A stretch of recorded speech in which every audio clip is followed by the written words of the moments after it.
গিয়ে বলতেছি, ইয়া রাসূলুল্লাহ, ইয়া হাবিবাল্লাহ, ওগো আল্লাহর পয়গম্বর, ওগো নবীজি, আমি আপনাকে এত ভালোবাসি, এত মহব্বত করি, আমার জানের চাইতে, আমার প্রাণের চাইতে, আমার সন্তান সন্ততির চাইতে, আমার পিতামাতার চাইতে, আমার সম্পদের চাইতে আপনাকে বেশি মহব্বত করে ভালোবাসি। আমি যখন ঘরের ভিতরে থাকি, আমার বাড়িতে থাকি, যখনই আপনার কথা মনে পড়ে যায়, তখনই আমি আর ঘরে থাকতে পারি না। আমি দৌড়ে ছুটে আসি আপনার দরবারে, আপনার চেহারা দেখার জন্য আপনার কাছে চলে আসি। ওগো নবীজি, আমি আপনাকে এত ভালোবাসি, এত মহব্বত করি, কিন্তু আবার চিন্তা করি, এই জন্য চিন্তা করি, একদিন তো আপনি এই দুনিয়া থেকে বিদায় হয়ে যাবেন, আপনিও থাকবেন না, আমিও থাকবো না, কারণ মৃত্যু তো অবশ্যই হবে, আমিও দুনিয়া থেকে বিদায় হয়ে যাব, মারা যাব। ওগো নবী, আপনিও দুনিয়া থেকে বিদায় হয়ে যাবেন, ইন্তেকাল হয়ে যাবেন, কিন্তু ইন্তেকাল হওয়ার পরে নবীজি, আপনি তো নবীদের মর্তবায় জান্নাতের ভিতরে চলে যাবেন, কিন্তু আমার কি অবস্থা হবে? আমি তো নিরুপায় হয়ে যাব, আমি তো আপনাকে আর দেখতে পারবো না। এই কথা শোনার পর আল্লাহর নবী রাহমাতুল লিল আলামিন চুপ হয়ে গেলেন, কোনো কথা বললেন না।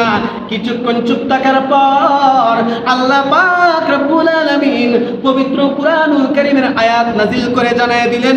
জিবরাইল আলাইহিস সালাম কুরআনের আয়াত নাজিল করে জানায় দিলেন।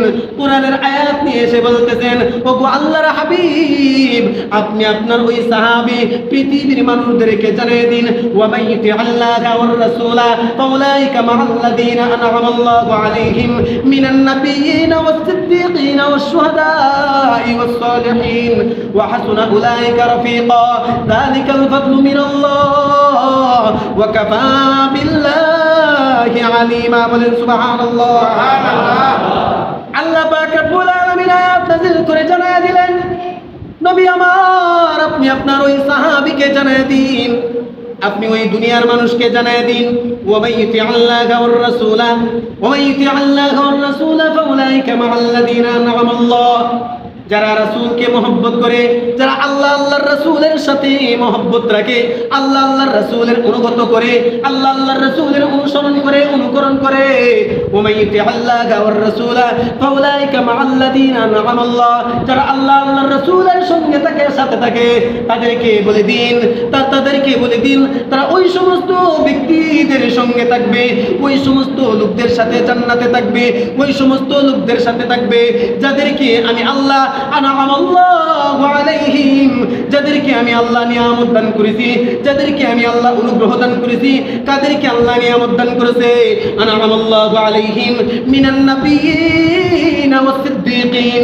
আল্লাহ পাক রব্বুল আলামিন সর্বপ্রথম নিয়ামত দান করেছেন আল্লাহর নবীদেরকে। কাদেরকে নিয়ামত দান করেছেন? বলেন, কাদেরকে নিয়ামত দান করেছেন? আল্লাহর নবীদেরকে। আন'আমাল্লাহু আলাইহিম মিনান নাবিয়্যিন, আমি তাদেরকে নিয়ামত দান করেছি। এরপর হলো মিনান নাবিয়্যিন ওয়াস সিদ্দীকিন, সিদ্দীকগণকে, ওয়াস সিদ্দীকিন ওয়াস শুহাদা'i ওয়াস সালিহিন, এবং শহীদগণকে, ওয়াস সালিহিন, এবং নেককার ব্যক্তিদেরকে আমি নিয়ামত দান করেছি, আমি অনুগ্রহ দান করেছি। ওগো আমার হাবিব, আপনি জানায় দিন, তারা ওই সমস্ত ব্যক্তি যদি তাদের সঙ্গ ধরে, তাদের সাথে তাদেরকে মহব্বত করে, তাদের অনুসরণ অনুকরণ করে, তাহলে তারা কিয়ামতের কঠিন ময়দানে, মৃত্যুর পরেও হাসরের মাঠে ওই সমস্ত ব্যক্তিদের সাথে জান্নাতে যাবে। বলেন সুবহানাল্লাহ, সুবহানাল্লাহ।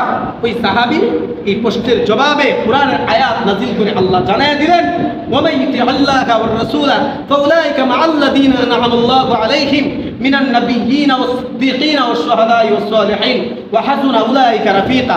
তাহলে এই আয়াত স্পষ্ট প্রমাণ করে, যদি তুমি ভালো বন্ধু অনুসরণ করো, বন্ধুকে গ্রহণ করো, তাহলে বন্ধু যদি 5 ওয়াক্ত নামাজি হয়, তাহলে অবশ্যই তুমি 5 ওয়াক্ত নামাজি হবে, আর তোমাকে এই 5 ওয়াক্ত নামাজির সাথে জান্নাত দান করবে। তোমার বন্ধু যদি সালেহীন হয়, নেককার হয়, তোমার বন্ধু যদি সত্যবাদী হয়, তাহলে তোমাকেও সত্যবাদী বানায়া, তোমাকেও নেককার বানায়া তোমাকে জান্নাতে নিয়ে যাবে। বলেন সুবহানাল্লাহ। এই ছিল সাহাবায়ে কেরামের ভালোবাসা আর মহব্বত।